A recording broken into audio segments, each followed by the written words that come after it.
So this is specifically for headaches, but tension style headaches. But here's the thing about tension headaches. You can have a tension headache that causes migraine type symptoms because there's some really tiny muscles right at the base of the skull. So that's where we're going to direct most of our attention in this class, is right at the base of the skull, where the occiput or the skull sits on top of the very first vertebra. So we have occiput, we have the atlas, which is that very first vertebra, and it's called the atlas because it's holding up the globe of the head. And then the next vertebra down, the second cervical vertebra, is called the axis, and it's the one that spins. It has atlas sits on top of axis and does a lot of spinning. And so I'm going to kind of tell you as we go along, as we do some movements, which bones that we're really talking about. But there's little tiny muscles that do a lot of work in this area to hold the head still, to hold the head still while the eyes move. So next week we're going to do more eye movements in the vestibular class.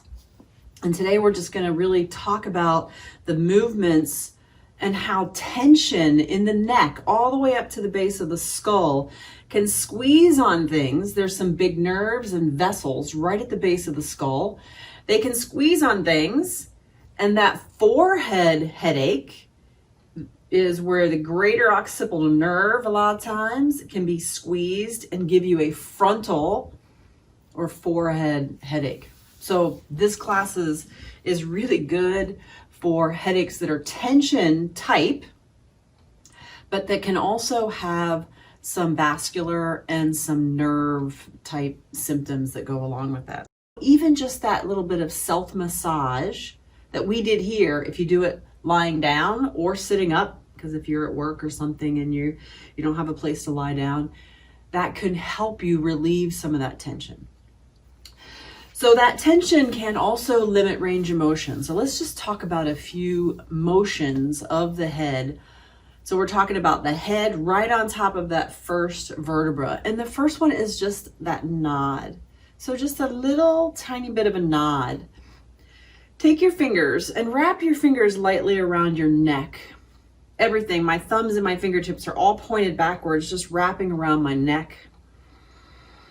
And even your pinky fingers are right up to the top of the neck, almost to the base of the skull, and just nod a tiny bit.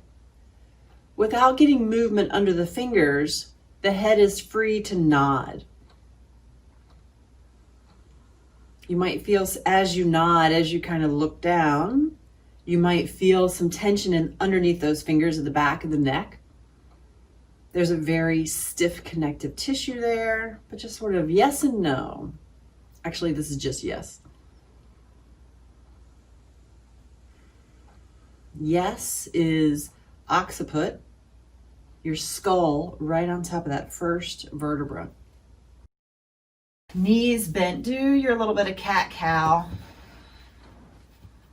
Try to relax through the head and neck. As you do your cat-cow, as you roll your pelvis and arch your back, you might feel like that head does a little bit of bobbing, especially since we did some work to try to relax in that area.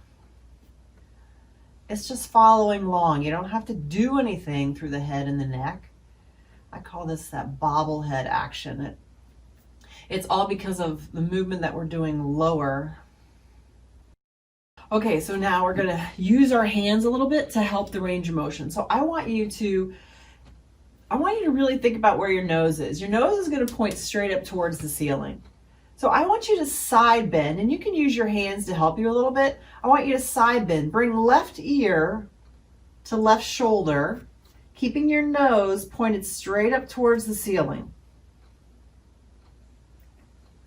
You might help and just get that skull and neck bent as much as you can.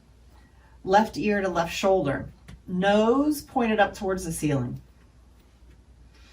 And now take your left hand and put it right under your skull. So you're sort of resting your head in that side bent position. Now you're going to take your nose And you're going to rotate it even further going to the right.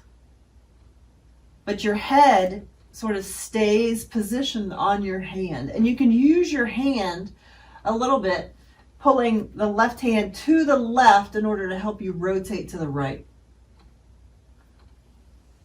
And just hold that for just maybe one breath, maybe 2 breaths.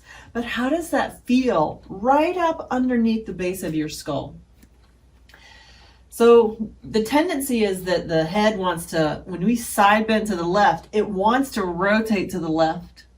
And what keeps our ability to side bend to the left ear, left shoulder, but also then keep the nose towards the ceiling, or rotate and look to the right, that is atlas sitting on axis.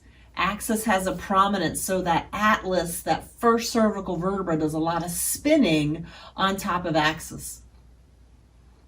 So can you get that motion, and how does that feel? If it feels like you've got tension in that area, then we're not moving and sliding and gliding very well in that upper part. So let's go the other way. Right ear, right shoulder. Try to really side bend so you get right ear, right shoulder. Your right hand can go underneath that occiput. So you really, I'm trying to get you to spin on that axis and rotate, look to the left. How high can you look to the left in that side bend, that right side bend position, and then rotate.